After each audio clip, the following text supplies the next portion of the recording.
Yo, what's up everyone? Today we're doing a deep dive speed build of the ultimate 90s icon, the Nintendo Game Boy. As we start snapping these light gray plates together, you'll realize just how iconic this boring rectangular shape is. In the LEGO world, we call this snot technique. That stands for studs not on top. To get that smooth handheld feel, we're building sideways to hide the bumps. It's funny because the original Game Boy designer, Gunpei Yokoi, was all about simplicity too. He started as a janitor at Nintendo before becoming their lead designer. He proved you don't need a million studs or fancy features to build a masterpiece.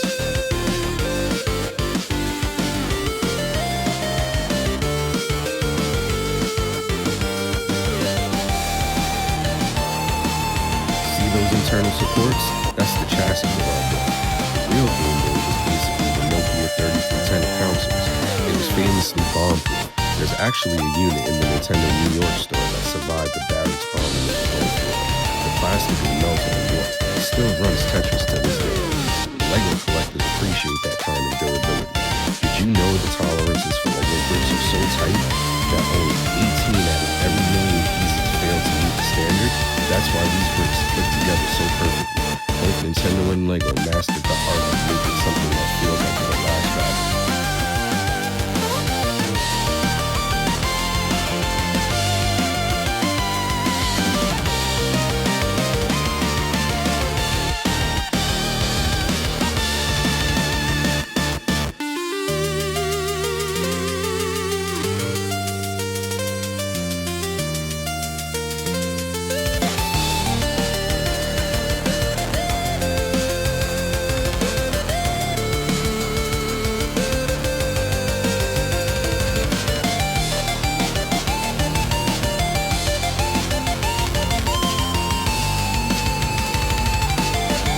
Check out these one-by-one tiles in trans bright green. That's the classic pea-soup screen cover. Back in 1989, critics laughed at Nintendo for not having a color screen. The Sega Game Gear had 4,086 colors, while the Game Boy had 4 shades of olive green. Nintendo used lateral thinking with weather technology. By using cheap, old-school tech, they kept the price low and the battery life at 30 hours. It's like using basic 2x4 bricks to build a masterpiece instead of custom molded parts. It's not about having the flashiest pieces, it's about hiding those the ones you have.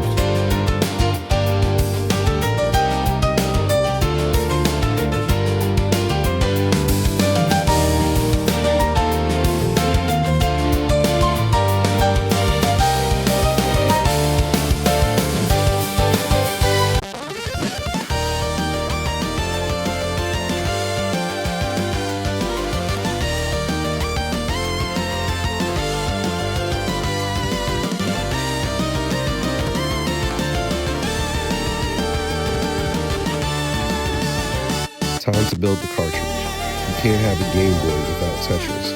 Fun fact, Tetris was the first piece of entertainment software to be exported from the USSR to the US. It was so addictive that when Nintendo's president first saw it, he played it on a flight and didn't look up once. In this LEGO version, notice the play feature where the cartridge actually slides in. That click is pure ASMR. In the real world, the Game Boy's click was a safety feature. The power switch had a physical plastic tab that locked the cartridge in place, so you couldn't pull it out while the game was ready and fly your save data. Smart design even back then.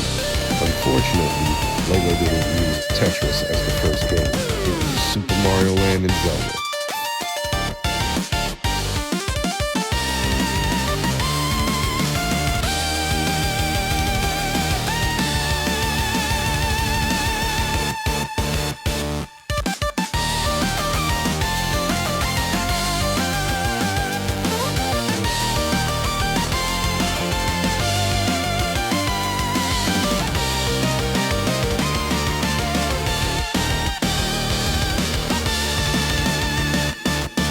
As we finish the D-pad and the iconic A and B buttons, usually tilted at a 25-degree angle for ergonomics, let's talk about the comeback. In 1996, the Game Boy was basically dead. Then a little game named Pokémon dropped. Pokémon Red and Blue used the link cable, which was originally just for Tetris, to let people trade monsters. It's turned a solo experience into a social network before the internet was even a thing. It's like how the Lego community works today, sharing MOCs, which stand for My Own Creations, and tips.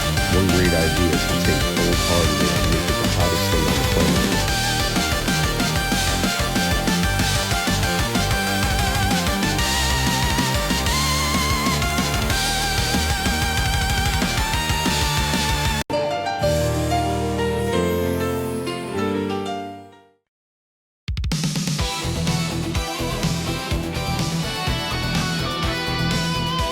And snap. Final 1x2 tile and on. Look at that. It fits in the hand perfectly. Whether it's made of ABS bricks or 8-bit silicon chips, the Game Boy represents an era where good enough was actually perfect. It wasn't the fastest, but it was the most fun. Thanks for vibing with me on this build. If you still have your original Game Boy, or if you don't want to use out of Lego, drop a comment below. I want to know what your color was. Catch you in the next one. Peace.